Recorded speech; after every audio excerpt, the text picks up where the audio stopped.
Buya, Ya, biar kita biar kita menuju ridho Allah. Masya Allah. Eh, Oke, petani dulu, leluhur dulu. Iya. Saya tidak akan masuk ke ranah ikhlas ya, karena ikhlas tuh head to head dengan Allah. Tapi dia sadar tanahnya tanah Allah, udaranya udara Allah, lalu dia ikhlas saja. Nah, rapot ikhlas dari para petani dulu, anaknya jadi menteri, presiden, ahli, profesor, dan lain-lain. Apakah masih salah kalau kita ikhlas kerja karena ridho Allah, tapi masih ada Allahu Somadnya, bergantungnya itu di titik yang samar tadi itu gimana? Samarnya apa ini? Ya, dia tahu bahwa ini dia jadi petani sederhana pun tidak bisa dia capai.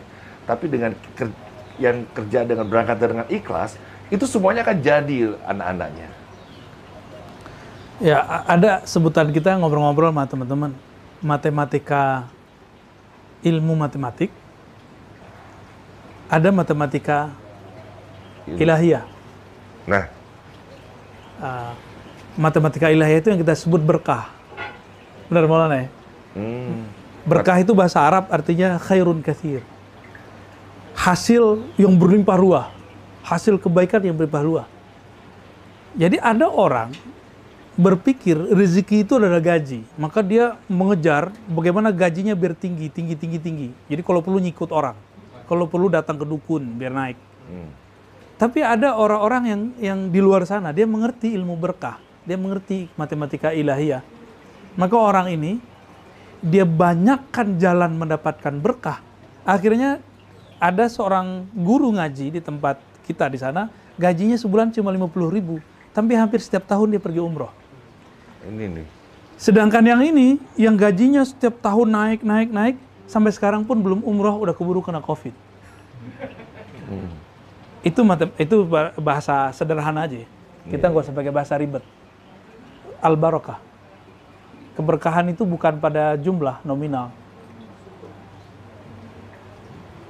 Dan kata barokah, barokah. Barokah apa? Kalau ada onta tuh duduk tuh namanya mabruk, didudukkan. Tapi orang kita kan nyebutnya sekarang mabruk ya. Padahal secara bahasa itu artinya onta duduk. Yang benar tuh mubarok. Makanya Eid mubarok bukan Eid mabruk. Mubarok, orang yang diberkahi itu orang yang emang dia tenang seperti si Ibil tadi. Coba lihat onta itu dia bisa bertahan walaupun dengan air sedikit di padang pasir, bahkan bisa memberi kepada orang lain. Itu sebabnya onta itu Allah pilihkan bukan untuk taman safari, bukan untuk orang Bogor, untuk orang Jakarta, tapi dipikirkan untuk padang pasir. Karena satu-satunya binatang yang bisa menyimpan air keberkahan di tengah padang pasir yang tandus itu cuma. Jadi duduknya dia itu berkah. Dari situlah asal kata secara fiqhul lughah, secara fikih bahasa, kenapa kata berkah muncul. Ini salah satu penjelasan ahli bahasa. Ya, karena di saat ada tandus dia ada aja. Jadi orang hidup berkah itu bukan berarti nominal gaji, tapi ketika dia butuh ada udah. Itu berkah. Pilih mana? Gaji 100 juta. Utang 105 juta. mobil BMW, rumah nyicil sebulan 70 juta ya kan. Biaya hidup lewat sudah. Kena pandemi berhenti, stres langsung. Banyak yang sakit jiwa hari ini. Jadi pandemi ini tidak hanya bawa penyakit fisik, tapi penyakit kejiwaan lebih dahsyat. Penyakit takut miskin, penyakit banyak banget. Takut mati. Iya ya. Yang iman juga berguguran. Ya kan, berarti imannya belum masuk. Karena iman kalau udah masuk nggak ada gugur. Itu udah rumus. Jadi dulu waktu Abu Sufyan belum Islam, dipanggil sama Heraklius. Heraklius kan raja Romawi. Adakah umat Muhammad yang murtad?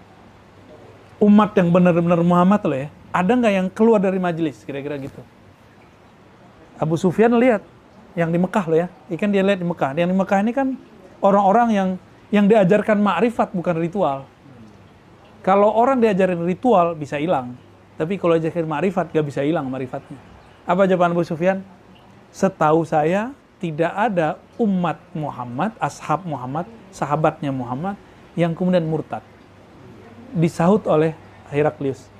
Begitulah iman, kalau sudah masuk ke relung hati, gak akan pernah keluar.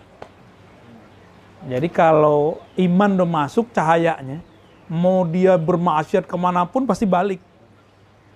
Mau dia pergi kemanapun pasti balik. Nah itu yang beliau bilang, kalau ente hak pasti balik. Nah kita berdoa semoga kita orang yang hak itu. Al-Fatihah. A'udzubillahi min bismillah. Wa ra'udzubillahi min